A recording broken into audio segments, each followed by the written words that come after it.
Capsule নিম্নমানের সন্দেহে স্থগিত ভিটামিন এ খাওয়ানো কর্মসূচি, পরীক্ষা নিরীক্ষার পর পরবর্তী তারিখ।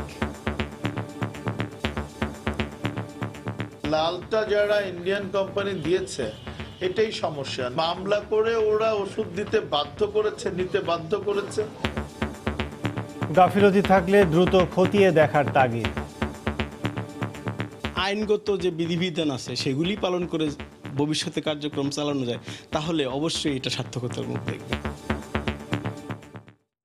দেখছিলেন প্রধান শিরোনাম। রাত 11টার সময় সঙ্গে আছি আমি ইমদাদুল হক এবং আমি কাজল আব্দুল্লাহ। এবার অন্যান্য শীর্ষ সংবাদ। চট্টগ্রামের একে খান এলাকায় বিভিন্ন প্রতিষ্ঠানের 8টি গুদাম আগুন পুড়ে গেছে সব মালামাল। দাহ্য পদার্থ বেশি থাকায় বেগ পেতে হচ্ছে নিয়ন্ত্রণে। সংসদে বিরোধী দলের ভূমিকায় থাকা নিয়ে কোনো আলোচনাই হয়নি জানালেন 14 দলের শরিকরা। বললেন, ওবায়দুল কাদেরের বক্তব্য চূড়ান্ত সিদ্ধান্ত নয়। ঐক্যফ্রন্টের ঐক্য বেশি দিন টিকবে না, মন্তব্য আওয়ামী লীগ নেতাদের। ঘুরে দাঁড়াতে হলে দল পুনর্গঠনের বিকল্প নেই বলছেন বিএনপি নেতারা। চালের সিন্ডিকেট ভাঙতে কার্যকর পদক্ষেপ নেওয়া হচ্ছে জানালেন বাণিজ্য মন্ত্রী। বেশি ধারণ ক্ষমতার গুদাম তৈরির পরই কেনা হবে ধান, বললেন খাদ্যমন্ত্রী। এবং নাব্য সংকটে বন্ধ হওয়ার পথে ঢাকা বরিশাল নৌপথের মিয়ারচর রুট ড্রেজিং প্রকল্পে দুর্নীতির অভিযোগ। সংকট কাটেনি কাঁঠালবাড়ি, শিমুলিয়া ও পাটুরিয়া দৌলতদিয়ায়।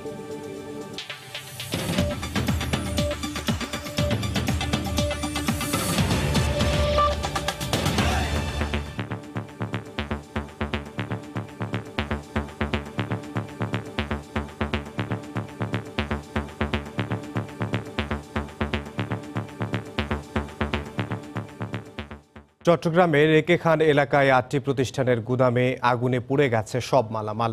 ফায়ার সার্ভিসের 6টি ইউনিটের প্রায় 6 ঘন্টার চেষ্টায় আগুন নিয়ন্ত্রণে আনা যায়নি। ঘটনা তদন্তে 5 সদস্যের কমিটি গঠন করেছে জেলা প্রশাসন। বিকেল 5টার দিকে নগরীর একে খান এলাকায় এই আগুন ছড়িয়ে পড়ে। ফায়ার সার্ভিস ও প্রত্যক্ষদর্শীরা জানান, একটি গুদামে বৈদ্যুতিক শর্ট সার্কিট থেকে আগুনের সূত্রপাত হয়। মুহূর্তেই আগুন ছড়িয়ে পড়ে আশপাশের বিভিন্ন প্রতিষ্ঠানের অন্তত 8টি গুদামে। খবর পেয়ে স্থানীয়দের পাশাপাশি চট্টগ্রাম ফায়ার সার্ভিসের 6টি ইউনিট ঘটনাস্থলে পৌঁছে আগুন নিয়ন্ত্রণে কাজ শুরু করে।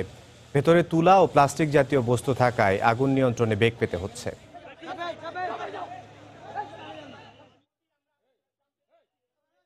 হঠাৎ করে কারেন্ট আগুন লেগে গেছে। এই অবস্থা আমরা পানি কাজে নিয়ে আপনার মনে করেন মেশিন নিয়ে উদ্যোগ করে গেছি, কোনো কিছু করতে পারি না। এখানে ফ্রিজ ছিল, টিভি ছিল, আপনার র মেটেরিয়াল ফুড গেন ছিল, চাউল ছিল। সব একটিতে একটা না একটা পুকুর থাকে, অথচ এখানে 4টা পুকুর ছিল। সেই 4টা পুকুরের মধ্যে একটা পুকুর নেই, সব পুকুর আপনার বরট করে ফেলছে। বেল্টের ভিতরে আগুন প্রবেশ করেছে, যার কারণে এগুলো একবার জ্বলে, আবার কেমিক্যালের সাথে সাথে আবার এগুলো জ্বলে। এগুলো যার কারণে আমাদের কিছু সময় লাগবে। আমরা স্পেশাল সমস্ত ইকুইপমেন্ট এখানে ব্যবহার করি। ইনশাল্লাহ আগুন অচিরে আমরা সম্পূর্ণ নিবারণ করতে সক্ষম হব। এই মুহূর্তে চট্টগ্রামের একে খান এলাকায় আছেন রিপোর্টার পার্থপ্রতিম বিশ্বাস। সরাসরি চলে যাচ্ছে তার কাছে। পার্থ। ধন্যবাদ কাজল। 6 ঘন্টা অতিবাহিত হলেও এখনো পর্যন্ত চট্টগ্রামের গোডাউনে যে অগ্নিকাণ্ডের ঘটনা ঘটেছে তা কিন্তু পুরোপুরি নিয়ন্ত্রণে আনা সম্ভব হয়নি। আমরা দেখেছি বেশ কয়েকটি জায়গার আগুন নিয়ন্ত্রণে আসলেও শুধুমাত্র একটি জায়গার যে জায়গায় তুলা ছিল সে জায়গার আগুনটি এখনও নিয়ন্ত্রণে আনা সম্ভব হয়নি। রফিক এন্টারপ্রাইজের প্রায় 12,000 বেল তুলা গোডাউন ছিল এখানে, এবং সেই জায়গায় কিন্তু আগুন নিয়ন্ত্রণে এখনো পর্যন্ত প্রাণপণ চেষ্টা চালিয়ে যাচ্ছে ফায়ার সার্ভিস। সেক্ষেত্রে আমরা দেখেছি আগুন লাগার পর থেকে ফায়ার সার্ভিসের যারা কর্মী বাহিনী রয়েছে তারা সার্বক্ষণিক চেষ্টা করছে যাতে আগুন নিয়ন্ত্রণে আনা সম্ভব হয়। কিছুক্ষণ আগে চট্টগ্রামের অতিরিক্ত জেলা প্রশাসক হাবিবুর রহমান এখানে এসে ঘটনাস্থল তিনি পরিদর্শন করেছিলেন এবং তিনি জানিয়েছেন ঘটনার কারণ অনুসন্ধান এবং কী কারণে এখানে অগ্নিকাণ্ডের ঘটনা ঘটেছে তা অনুসন্ধানে অতিরিক্ত জেলা ম্যাজিস্ট্রেট মাসুদুল কবিরকে প্রধান করে 5 সদস্যের তদন্ত কমিটি গঠন করা হয়েছে, যাদেরকে 3 দিনের মধ্যে তদন্ত প্রতিবেদন দাখিল করতে বলা হয়েছে। এবং তদন্ত টিমের সাথে ফায়ার সার্ভিস, পুলিশ প্রশাসন, চট্টগ্রাম চেম্বার অফ কমার্সের নেতৃবৃন্দ কিন্তু রেখেছেন, যাতে সকলের সম্মিলিত তদন্তের মাধ্যমে আসলে বের হয়ে আসে কিভাবে এখানে আসলে অগ্নিকাণ্ডের ঘটনা ঘটেছে এবং কী কারণে এখানে আগুন লাগার ঘটনা ঘটেছে। সেক্ষেত্রে ঠিক বিকাল 5টায় এখানে অগ্নিকাণ্ডের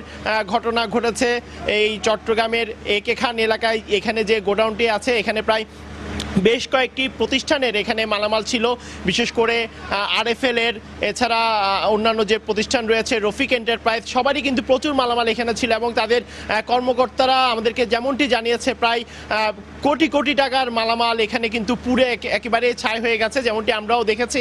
আসলে এখান থেকে কোনো মালামালই কিন্তু বের করতে পারেনি এখানকার প্রতিষ্ঠানের কর্মচারীরা। এছাড়া এখানকার ফায়ার সার্ভিস আমাদেরকে আগুন লাগার সঠিক কারণ জানাতে না পারলেও এখানে যারা আছেন তারা আমাদেরকে জানিয়েছে ঠিক বিকেল 5টায় বৈদ্যুতিক শর্ট সার্কিট থেকে এখানে অগ্নিকাণ্ডের ঘটনা ঘটতে পারে, তেমনটি আমাদেরকে জানানো হয়েছে। এবং এরপর থেকে আমরা দেখেছি এখানে আগুনের যে তীব্রতা, সেই আগুনের তীব্রতাটুকু নিভানোর জন্য যারা এলাকাবাসী রয়েছে তারাও কিন্তু এখনো পর্যন্ত কাজ করছে এখানে আগুন নিয়ন্ত্রণে। সেক্ষেত্রে আমরা দেখেছি ফায়ার সার্ভিসের 6টি ইউনিটের 20টি গাড়ি এখানে এখনো পর্যন্ত আগুন নিয়ন্ত্রণের চেষ্টা চালিয়ে যাচ্ছে। তো একটি অংশের আগুন নিভানোর এখনো পর্যন্ত কাজ চলছে। তো এই ছিল আমার কাছে এখনো পর্যন্ত চট্টগ্রামের একে খান এলাকায় যে অগ্নিকাণ্ডের ঘটনা ঘটেছে তার সর্বশেষ খবর। কাজল।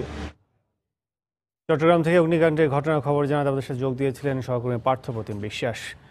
এদিকে খুলনা নগরীর সোনারাঙ্গা ট্রাক টার্মিনাল এলাকায় একটি বাড়িতে 2 জনের লাশ উদ্ধার করা হয়েছে। পুলিশের ধারণা পরিকল্পিতভাবে তাদের হত্যা করা হয়েছে। এই মুহূর্তে সেখানে আছেন রিপোর্টার তরিকুল ইসলাম, সরাসরি চলে যাচ্ছে তার কাছে। তরিকুল। কাজল, খুলনার সোনাডাঙ্গা ট্রাক টার্মিনাল এলাকায় এখানে 2 নম্বর যে বাড়ি রয়েছে সেই বাড়িতে 2 জনের লাশ উদ্ধার করা হয়েছে। একজনের নাম আক্তার হোসেন, তার বয়স আনুমানিক 55, এবং মেহেদি, তার বয়স 16 থেকে 18 বছর বলে আমরা জানতে পেরেছি। তবে এই 2টি লাশ একটি ঝুলন্ত অবস্থায় আর একটি শ্বাসরোধ করা অবস্থায় মেঝেতে ছিল। পুলিশের ধারণা প্রাথমিকভাবে যে হয়তো দুর্বৃত্তরা এই 2 জনকে হত্যা করেছে। গতকাল রাত 8:30টার দিকে বাসা থেকে বের হয় মেহেদি তার সোনাডাঙ্গা বাসভবন থেকে, এবং বাসভবন থেকে বের হওয়ার পর তার পরিবার আর তার কোনো খোঁজ পায়নি। মেহেদি মূলত আক্তারের যে লেদ কারখানা রয়েছে সেখানে সে কাজ করত, এবং মেহেদিকে গতকাল না পাওয়ার পর আজকে রাত আনুমানিক 8টার দিকে এই 2 নম্বর বাড়ির মালিক হাজি ইদ্রিস আলী তার বাড়িতে ভাড়া এসে খোঁজ নিয়ে এরপর ঘরে ঝুলন্ত অবস্থায় এবং মেঝেতে পড়ে থাকতে দেখা যায়। তো এই মুহূর্তে আপনারা দেখতে পাচ্ছেন সিআইডির যে ক্রাইম সিন ইউনিট তারা এখানে কাজ করছে। পিবিআই, পুলিশের ঊর্ধ্বতন কর্মকর্তাবৃন্দ, বিশেষ করে খুলনা মেট্রোপলিটন পুলিশের অতিরিক্ত পুলিশ কমিশনার রাকিবুল হাসান সহ ঊর্ধ্বতন পুলিশ কর্মকর্তারা এখানে ঘটনাস্থল পরিদর্শন করেছেন, এবং যে লাশ 2টো ছিল সে 2 জনকে, আক্তার এবং মেহেদি, 2টো লাশকেই খুলনা মেডিকেল কলেজ হাসপাতালের মর্গে পাঠানো হয়েছে। তবে কি কারণে হত্যাকাণ্ডটি ঘটেছে এই বিষয়ে এখনো পর্যন্ত ধারণা করা যাচ্ছে না। তবে যে ঘরটিতে এখানে যে মৃতদেহ পাওয়া গেছে সেখানে সিআইডির যে ক্রাইম সিন ইউনিট তারা কাজ করছেন, এবং তারা চিহ্নিত করছেন এবং বিভিন্ন আলামত সংগ্রহ করছেন। আমরা যে বিষয়টি জানতে পেরেছি যে আক্তারের বাড়ি ঝিনাইদহে কালীগঞ্জ এলাকায় তার বাড়ি, এবং মেহেদি খুলনা মেডিকেল কলেজ হাসপাতালের সামনে, তার পিতার নাম হুমায়ুন কবির। এবং আজ পুলিশের যে ধারণা যে হত্যাকাণ্ড আসলে একটি পরিকল্পিত এবং সুপরিকল্পিত হত্যাকাণ্ড, এবং এই বিষয়ে এখনো পর্যন্ত পুলিশ কিছু বলছে না তদন্তের স্বার্থে। তবে বিস্তারিত পরবর্তীতে জানানো যাবে বলে আমাদেরকে তারা জানিয়েছেন। তো এই ছিল কাজল খুলনা সোনাডাঙ্গা এলাকা থেকে হত্যাকাণ্ডের খবরের সর্বশেষ। খুলনা সোনাডাঙ্গায় 2টি লাশ উদ্ধারের ঘটনার খবর জানাচ্ছিলেন সহকর্মী তরিকুল ইসলাম। ভারতীয় কোম্পানির ক্যাপসুল নিম্নমানের সন্দেহে স্থগিত করা হয়েছে এবারের ভিটামিন এ ক্যাপসুল খাওয়ানো কর্মসূচি। দুপুরে কিশোরগঞ্জে ক্যাপসুলের নমুনা পর্যবেক্ষণ করে স্বাস্থ্য প্রতিমন্ত্রী ডাক্তার মোহাম্মদ মুরাদ হাসান একথা জানান। তদন্ত কমিটির পরীক্ষা নিরীক্ষা শেষে ক্যাপসুলের মান খারাপ প্রমাণিত হলে তা শিশুদের খাওয়ানো হবে না বলে জানিয়েছেন স্বাস্থ্যমন্ত্রী জাহিদ মালিক। বড় কোনো দুর্ঘটনার আগে বিষয়টি নজরে আসাকে ইতিবাচক বললেও পুরো ঘটনা খতিয়ে দেখার পরামর্শ বিশেষজ্ঞদের। কিশোরগঞ্জ প্রতিনিধি নূর মোহাম্মদকে সঙ্গে নিয়ে রাশেদ বাপ্পির রিপোর্ট। ক্যাপসুলের মান নিয়ে প্রশ্ন ওঠায় কর্মসূচির ঠিক 2 দিন আগে বন্ধ করা হয় এবারের ভিটামিন এ প্লাস ক্যাম্পেইন। এরপরে নড়েচড়ে বসে স্বাস্থ্য মন্ত্রণালয়। শুক্রবার দুপুরে কিশোরগঞ্জ সার্কিট হাউজে নমুনা পর্যবেক্ষণ করেন স্বাস্থ্য প্রতিমন্ত্রী ডাক্তার মোহাম্মদ মুরাদ হাসান। ক্যাপসুলের গায়ে ক্যাপসুল লেগে থাকারও প্রমাণ পান তিনি। ক্যাপসুলের মান নিয়ে প্রশ্ন তুলে প্রতিমন্ত্রী জানান, মামলা করে ভারতীয় অখ্যাত কোম্পানির এই ভিটামিন কিনতে বাধ্য করা হয়েছিল। মামলা করে ওরা ওষুধ দিতে বাধ্য করেছে। লালটা যারা ইন্ডিয়ান কোম্পানি দিয়েছে এটাই সমস্যা। নীলটা আমাদের দেশের কোম্পানি, যে নামই হোক না কেন, এবং ওটা যে কোনো সমস্যা নাই সেটাও আপনারা সচক্ষে দেখলেন, আমরা সবাই দেখলাম। রাতকানা রোগ প্রতিরোধ কর্মসূচির অংশ হিসেবে 6 থেকে 59 মাস বয়সী দেশের 2 কোটিরও বেশি শিশুদের ভিটামিন এ ক্যাপসুল খাওয়ানোর কথা ছিল গত ডিসেম্বরে। তবে শিক্ষার্থীদের বার্ষিক পরীক্ষা ও জাতীয় নির্বাচন সহ নানা কারণে তা পিছিয়ে নির্ধারণ করা হয় 19 জানুয়ারি। ক্যাম্পেইন শুরুর আগেই দেশের বিভিন্ন প্রান্ত থেকে ক্যাপসুলের মান নিয়ে অভিযোগ আসে মন্ত্রণালয়ে। এদিকে ভিটামিন এ মেয়াদোত্তীর্ণ নয় জানিয়ে স্বাস্থ্যমন্ত্রী বলেন, রহস্য উদ্ঘাটনে গঠন করা হয়েছে একাধিক তদন্ত কমিটি। একটা ওষুধের সাথে আর একটা ক্যাপসুলে একটু গায়ে জোড়া লেগে গেছে, এটা অর্থ যে এই নয় যে ওষুধের ভিতরে যেটা রয়েছে ক্যাপসুলের ভিতরে সেটার মান নষ্ট হয়ে গেছে। এই বিষয়টা আমরা নিশ্চিত হব পরীক্ষার মাধ্যমে। যদি দেখি যে মানসম্মত না হয়, এটা আমরা ব্যবহারই করব না। বিশেষজ্ঞরা বলছেন, স্পর্শকাতর এই বিষয়টির গাফিলতি খতিয়ে দেখে ব্যবস্থা নিতে হবে সবার আগে। আমাদের এই শিশু মহল যারাই জাতির ভবিষ্যৎ, তাদেরকে নিয়ে কোনো রকম ঝুঁকি না নেওয়ার সিদ্ধান্তটাকে আমি অবশ্যই সাধুবাদ জানাই। যেহেতু প্রকিউরমেন্ট পদ্ধতিতে অনেকগুলি কোম্পানির সাথে তুলনা করে কেনার ব্যবস্থা আছে, যেটা রাষ্ট্রসম্মত পিপিআর অনুযায়ী, সুতরাং এই ব্যাপারে যদি আইনগত যে বিধিবিধান আছে সেগুলি পালন করে ভবিষ্যতে কার্যক্রম চালানো যায়, তাহলে অবশ্যই এটা সার্থকতার মুখ দেখবে। বিষয়টি নিয়ে উদ্বিগ্ন না হতে অভিভাবকদের প্রতি আহ্বান জানিয়ে দ্রুতই ক্যাম্পেইন শুরু হবে বলে জানিয়েছে স্বাস্থ্য অধিদপ্তর। রাশেদ বাপ্পি, সময় সংবাদ, ঢাকা। রাত 11টার সময় আরো থাকছে। একাদশ জাতীয় সংসদে সংরক্ষিত নারী আসনে আওয়ামী লীগের 1510টি মনোনয়ন ফরম বিক্রি, জমা দেয়া যাবে আগামী 2 দিন।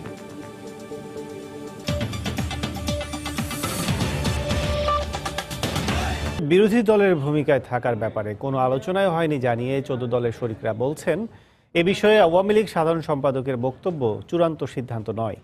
ওবায়দুল কাদেরের ব্যক্তিগত মতামত জোটে কোনো প্রভাব ফেলবে না বলেও মনে করছেন নেতারা।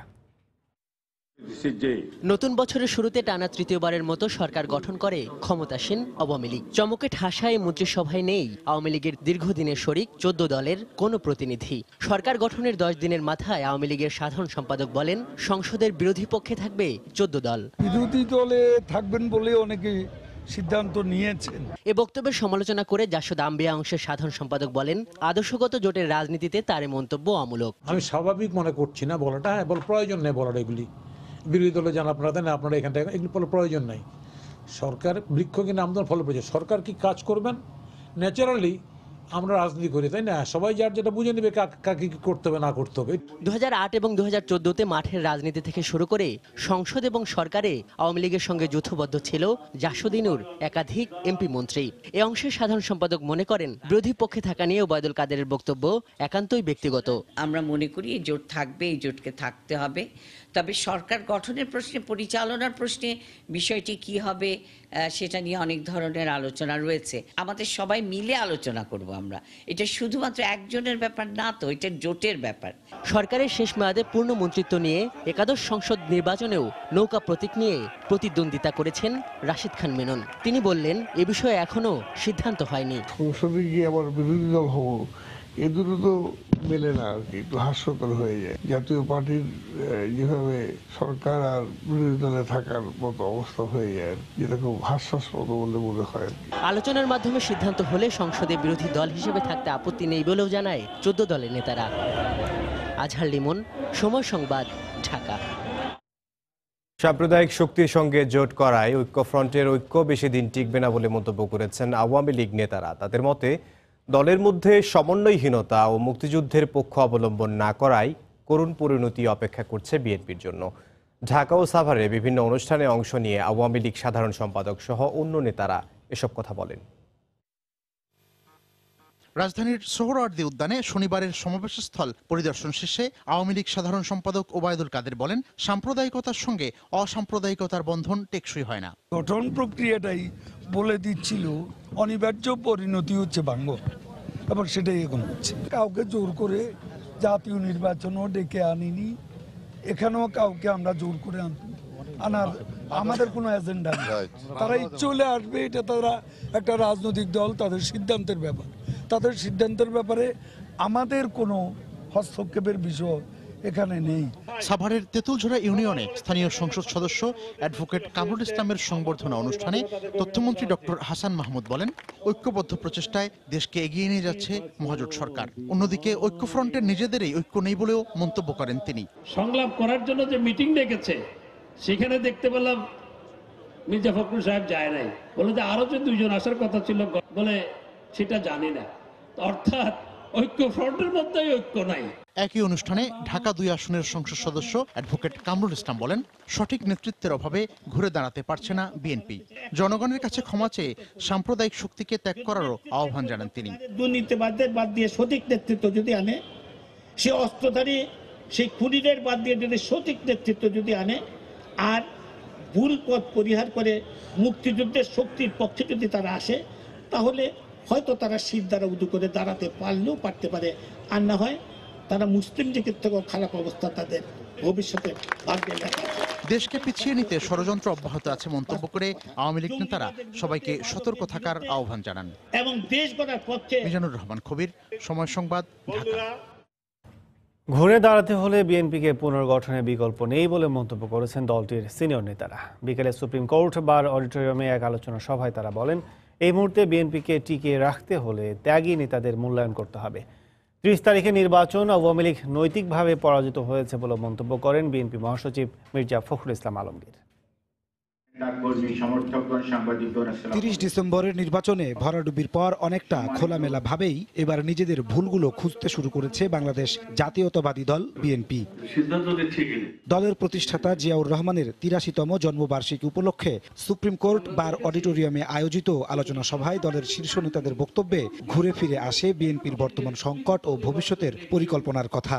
স্থায়ী কমিটির সদস্য ব্যারিস্টার মওদুদ আহমদ বলেন, বিএনপিকে টিকিয়ে রাখতে হলে দরকার নতুন কাউন্সিলের মাধ্যমে দল পুনর্গঠন। আমাদের এই যে হাজার হাজার লক্ষ লক্ষ নেতা কর্মী এবং তাদের পরিবার ক্ষতিগ্রস্ত হয়েছে এই নির্বাচনে যাওয়ার কারণে, এদেরকে পুনর্বাসন করতে হবে, এদের মধ্যে আস্থা ফিরিয়ে আনতে হবে, এদের দেখাশোনা করতে হবে। একই আলোচনা সভায় আরেক স্থায়ী কমিটির সদস্য খন্দকার মোশাররফ হোসেন বলেন, ত্যাগী নেতা কর্মীদের নেতৃত্ব ও ক্ষতিগ্রস্ত নেতাদের পুনর্বাসনই এখন সবচেয়ে বেশি জরুরি। একটি কাউন্সিলের মাধ্যমে দলকে পুনর্গঠন করতে হবে। তুলনামূলকভাবে ত্যাগী এই নির্বাচনে যারা পরীক্ষিত নেতা কর্মীদেরকে নেতৃত্বে আনতে হবে। নির্বাচনে আওয়ামী লীগের জয় হলেও দলটি নৈতিকভাবে পরাজিত হয়েছে বলে মন্তব্য করেন মহাসচিব মির্জা ফখরুল ইসলাম আলমগীর। আজকে পরাজিত হয়েছে আওয়ামী লীগ, সম্পূর্ণভাবে পরাজিত হয়েছে। তারা নৈতিক দিয়ে পরাজিত হয়েছে, তারা জনগণ থেকে বিচ্ছিন্ন হয়ে গেছে, জনগণ থেকে একেবারেই তারা নিশ্চিহ্ন হয়ে গেছে। বন্ধুগণ, এই নির্বাচন একটা কাজ করেছে, যে আওয়ামী লীগকে চিরদিনের জন্য মানুষের মন থেকে দূরে সরিয়ে দিয়েছে। নতুন পরিকল্পনার মধ্য দিয়ে আন্দোলনের মাধ্যমে চেয়ারপারসন বেগম খালেদা জিয়ার মুক্তিকেই এখন দলের প্রধান দায়িত্ব বলেও মন্তব্য করেন বক্তারা। নাজমুস সালেহী, সময় সংবাদ। বাণিজ্যমন্ত্রী টিপু মুনশি বলেছেন, সিন্ডিকেটের কারণে দীর্ঘদিন চালের বাজার ঊর্ধ্বমুখী ছিল, তবে এখন চালের দাম কমতে শুরু করেছে। বিকেলে রংপুরে সাংবাদিকদের প্রশ্নের জবাবে এই কথা বলেন তিনি। সিন্ডিকেট ভাঙতে কার্যকর পদক্ষেপ নেওয়া হবে বলেও জানান মন্ত্রী। যে অবস্থা ছিল তার থেকে তো চালের বাজার নিম্নমুখী, আমরা যেটা বলেছিলাম সেটা সেই অবস্থান সেই দিকেই আমরা যাচ্ছি এবং চালের বাজার কমে গেছে, অন্তত কেজি প্রতি 3 থেকে 4 টাকা কমে গেছে। মোকামেও আসা আগের দামে ফিরে গেছে। এটা তো একটা হুট করে অনেক দিনের এস্টাবলিশ সিস্টেম, এটা যে রাতারাতি বন্ধ করে দেওয়া যাবে তা নয়। আসলে কম্পিটিটিভনেসটা বাড়াতে হবে। কৃষকদের যার উৎপাদনিত জিনিসের দামটা তাদের পোষাতে হবে, সেটা যেভাবেই হোক। এই মুহূর্তে কৃষকের কাছ থেকে ধান কেনার পরিকল্পনা নেই জানিয়ে খাদ্যমন্ত্রী সাধন চন্দ্র মজুমদার বলেছেন, আগামীতে অধিক ধারণ ক্ষমতা সম্পন্ন গুদাম নির্মাণ করে কৃষক পর্যায়ে ধান কেনার কথা ভাবছে সরকার। দুপুরে নওগাঁর পত্নীতলায় খাদ্য গোদাম পরিদর্শন শেষে কথা বলেন মন্ত্রী। বর্তমান কোনো পরিকল্পনা নাই। মেন হলো যে আমাদের দেশে যে খাদ্যশস্য রাখার জন্য যে পর্যাপ্ত জায়গার প্রয়োজন, সেই গুদাম তৈরি না হওয়া পর্যন্ত আমাদের এখন 21 লক্ষ টন রাখার মতো আমাদের অবস্থান আছে। এটা বৃদ্ধি না হওয়া পর্যন্ত ধান কৃষকের কাছ থেকে ডাইরেক্ট কেনার পরে যে আবার ক্র্যাশিংয়ের ঝামেলা, আর এই ক্র্যাশিং করতে গেলে যে লসটা হয় এইটাতে আবার চাউলের দাম বৃদ্ধি পাবে। রাজধানীর সঙ্গে দক্ষিণাঞ্চলের যোগাযোগে নৌরুট ভয়াবহ ঝুঁকিতে পড়েছে। নাব্য সংকটের কারণে প্রায় 6 মাস বন্ধ থাকার পর ঢাকা বরিশাল নৌরুট পথের মূল রুট মিয়ারচর চালু হলেও সেখানে বড় লঞ্চ চালানো সম্ভব হচ্ছে না। লঞ্চ মালিক ও মাস্টারদের অভিযোগ, ড্রেজিং বিভাগের দুর্নীতি এর মূল কারণ। বিআইডব্লিউটিএ এবং প্রকল্প কর্মকর্তারা এই অবস্থার জন্য পরস্পরকে দোষারোপ করছেন। মাহমুদ রাকিবের রিপোর্ট। ঢাকা বরিশাল নৌপথ, যে পথ দিয়ে প্রতিদিন প্রায় 200 যাত্রীবাহী লঞ্চের পাশাপাশি কয়েক হাজার মালবাহী নৌযান যাওয়া আসা করে। নাব্য সংকটের কারণে প্রায় 10 বছর আগে আলুবাজার নৌরুটটি বন্ধ হয়ে যাওয়ার পর ঢাকা থেকে বরিশাল কিংবা মংলা সমুদ্র বন্দরে যাওয়ার জন্য মূল রুট হিসেবে ব্যবহার হয়ে আসছে মিয়ারচর নামক নৌরুটটি। তবে নিয়মিত ড্রেজিং না হওয়ায় গত বর্ষা মৌসুমের পর সেটিও বন্ধ হয়ে যায়। এখন ব্যবহার হচ্ছে কালীগঞ্জ রুট, যেটাতে সময় বেশি লাগায়, জ্বালানি খরচও বেশি। বিএডব্লিউটিএ বলছে মিয়ারচর রুটটি এ মাস থেকে আবারও চালু, কিন্তু লঞ্চ মালিক ও মাস্টারদের দাবি ড্রেজিং ঠিকমতো না হয় তা এখনও চলাচলের অনুপযোগী। ড্রেজিংও করলো, সরকারের টাকাও গেল, কিন্তু আমরা সুফল পাইলাম না। ভবিষ্যতে এই চ্যানেল বন্ধ হয়ে যায়, বরিশাল দক্ষিণ মল কোনো জাহাজে চলাচল করবে না, সেই পরিস্থিতি এখন হয়ে গেছে। এখন আমরা কালীগঞ্জ থেকে ঘুরে আসি, আপ ডাউনে 2.5 ঘন্টা সময় বেশি লাগে, 1000 লিটার ফুয়েল বেশি লাগে। ড্রেজিং করছে, সেখানে ড্রেজিং হয়নি, তো এটা দুর্নীতি তো হতেই পারে। এই সরকার যে টাকা ব্যয় করছে, বিগত দিনে এর অর্ধেক টাকাও আমাদের নদীর পথে ব্যয় হয়নি। মিয়ারচর রুটে দৈর্ঘ্যে 4.5 কিলোমিটার, চওড়ায় 76 মিটার ও গভীরতায় 5 ফুট ড্রেজিংয়ের কথা বলা হলেও সরেজমিনে এমনটি হয়নি বলে দাবি মাস্টারদের। 6টা ড্রেজার আমরা সাথে সাথে লাগিয়ে দেই, পাশাপাশি আমাদের বিআইডব্লিউটির 2টা ড্রেজার কাজ করে। এখানে 10.5 লাখ মাটি খনন করা হয়েছে। ড্রেজিংয়েরা বলতেছে 70 মিটার কাটছে, আমি দেখতেছি 50 মিটার কাটে নাই। দুইটা জাহাজ পাশাপাশি করছে, না করতে পারি তাহলে আমি কিভাবে চলবো? 4 মিটার পানিতে অনেক সময় লাশ বাড়ায়, দেখা যায় 2 মিটার 1.5 মিটার পানিও থাকে ওখানে। অনেক কোস্টার জাহাজ থেকে থাকে, তার ভিতর দিয়ে আমাদের আসা যাওয়া করা লাগে। সরকারি অনেক জাহাজ আছে, তারা মিটার এই মাথা থেকে ওই মাথার মধ্যে ঠিক মতো ড্রেজিং হইল কিনা মিটারে ধরা পড়বে। আর যারা ড্রেজিং করে তারা যদি 2 পাইস ধরাই দেয়, তাহলে তারা বলবে যে ওকে দুর্নীতি করছে, দুর্নীতি স্যার আর কি। ড্রেজিং সংস্থার বিরুদ্ধে লঞ্চ মালিক ও মাস্টারদের যখন এমন অভিযোগ, তখন বিআইডব্লিউটি এর ড্রেজিং বিভাগের প্রধান প্রকৌশলী বলছেন তিনি এ বিষয়ে দায়িত্বপ্রাপ্ত নন। আপনাকে তো বুঝতে হবে ভাই, আমি আপনাকে বলতেছি যে আমি ড্রেজিং এর হেড, সব ড্রেজিং এ দেখে এটা আমার প্রকল্পের আমাদের বাইরে। চিফ ইঞ্জিনিয়ার, 2 জন এডিশনাল চিফ ইঞ্জিনিয়ার সবাই এটা জানতই করতো, তাদেরই সেই অ্যালাইনমেন্টটাই হয়েছে, সই করা হয়েছে। তবে সমস্যার সমাধান না হলে প্রয়োজনে আবারও জরিপ করে মিয়ারচরে ড্রেজিং করার কথা বলছে বিআইডব্লিউটিএ। মাহমুদ রাকিব, সময় সংবাদ, ঢাকা। মাদারীপুরের কাঁঠালবাড়ি, শিমুলিয়া ও মানিকগঞ্জের পাটুরিয়া দৌলুদিয়া নৌরুটে স্বাভাবিকভাবে নৌযান চলাচল করতে পারছে না। পদ্মা নদীতে জেগে ওঠা ছোট ছোট চরে প্রায়ই আটকে যাচ্ছে পণ্য বোঝাই কার্গো, ফেরি, লঞ্চ সহ নৌযান। এতে দুর্ভোগ বাড়ছে যাত্রী ও চালকদের। মাদারীপুর থেকে সঞ্জয় কর্মকার অভিজিতের পাঠানো তথ্য ও শাহাদাত আকনের ছবিতে রিপোর্ট।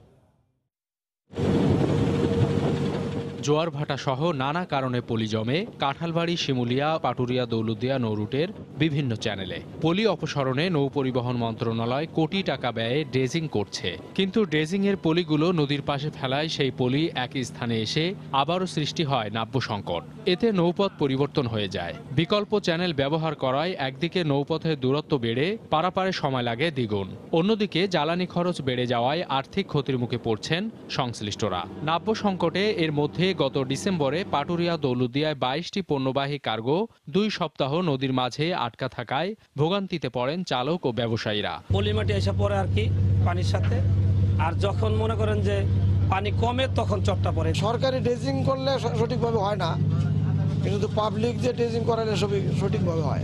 কোথায় কি সমস্যা হচ্ছে আমাদেরকে অবহিত করলে আমরা বিআইডব্লিউটিএ এর সাথে যোগাযোগ করি, বিআইডব্লিউটিএ পরবর্তীতে তারা ড্রেজিং এর ব্যবস্থা নিয়ে থাকে। বিশিষ্ট জনরা মনে করেন ড্রেজিং কার্যক্রমে প্রশাসনের নজরদারি বাড়ালে কমবে এ ভোগান্তি। বিআইডব্লিউটিএ এবং তারা যাদেরকে নিয়োগ দেয় এই নিয়োগপ্রাপ্তরা ঠিকমতো কাজ করতেছে কিনা এটা ভালো করে একটু জোরদার করা দরকার। অবশ্য মাদারীপুরের জেলা প্রশাসনের শীর্ষ কর্মকর্তা জানান, নৌরুটগুলোর নাব্য ফিরিয়ে আনতে মন্ত্রণালয়ের মাধ্যমে বিভিন্ন প্রকল্প হাতে নেওয়া হয়েছে। বিআইডব্লিউটিএ মূলত এই খনন কাজ পরিচালনা করবে, এটা সম্ভবত যাচাই করা হচ্ছে, অর্থ ব্যয়ের বিষয়টা বিবেচনায় আনা হচ্ছে। তো আশা করি যে এই প্রকল্প বাস্তবায়ন হলে তো এই নাব্যতা সংকট আর তৈরি হবে না। এ ব্যাপারে মুন্সিগঞ্জে কর্মরত বিআইডব্লিউটি এর অফিসে একাধিকবার গিয়েও কোনো কর্মকর্তার বক্তব্য পাওয়া যায়নি। সময় সংবাদ, মাদারীপুর। একাদশ জাতীয় সংসদে সংরক্ষিত নারী আসনে আওয়ামী লীগের মনোনয়ন ফর্ম বিক্রি আজ শেষ হলেও জমা দেওয়া যাবে 20 জানুয়ারি পর্যন্ত।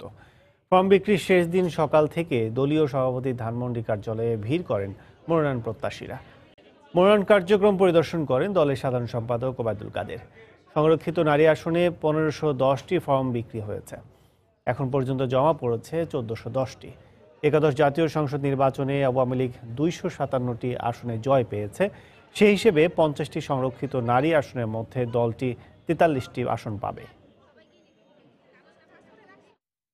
বাংলাদেশের সঙ্গে বৃহৎ পরিসরে বাণিজ্যিক সহযোগিতা বাড়াতে আগ্রহী হয়ে উঠেছেন চীনের ব্যবসায়ীরা। সম্প্রতি এদেশের আর্থসামাজিক যে অগ্রগতি হয়েছে সেটিই টানছে চীনের ব্যবসায়ীদের। সংশ্লিষ্টরা বলছেন, ভারতের পাশাপাশি চীনের সঙ্গে সম্পর্ক বাড়ানো গেলে দেশের অর্থনৈতিক ভিত আরও শক্তিশালী করা সম্ভব হবে। এহসান জুয়েলের রিপোর্ট। বিশ্বের দ্বিতীয় অর্থনৈতিক পরাশক্তি চীন, যার নিয়ন্ত্রণে রয়েছে বিশ্ব অর্থনীতির 15%। চীন বাড়ছে আকাশের বুকে। একই সঙ্গে গত অর্ধযুগ ধরেই দেশটি তার বাণিজ্য বাড়াতে আগ্রহী বিশ্বের অন্যান্য দেশগুলোতে। ভূ রাজনীতিতে শক্তিশালী বাংলাদেশের সঙ্গে 4 দশকের নিবিড় কূটনৈতিক সম্পর্ক থাকলেও আশেপাশের মিয়ানমার, পাকিস্তান, কাজাকিস্তানের মতো দেশের তুলনায় কমই হয়েছে এদেশে চীনের বিনিয়োগ। তবে সাম্প্রতিক রাজনৈতিক স্থিতিশীলতা এবং অর্থনৈতিক অগ্রগতি নজর কেড়েছে দেশটির ব্যবসায়ীদের।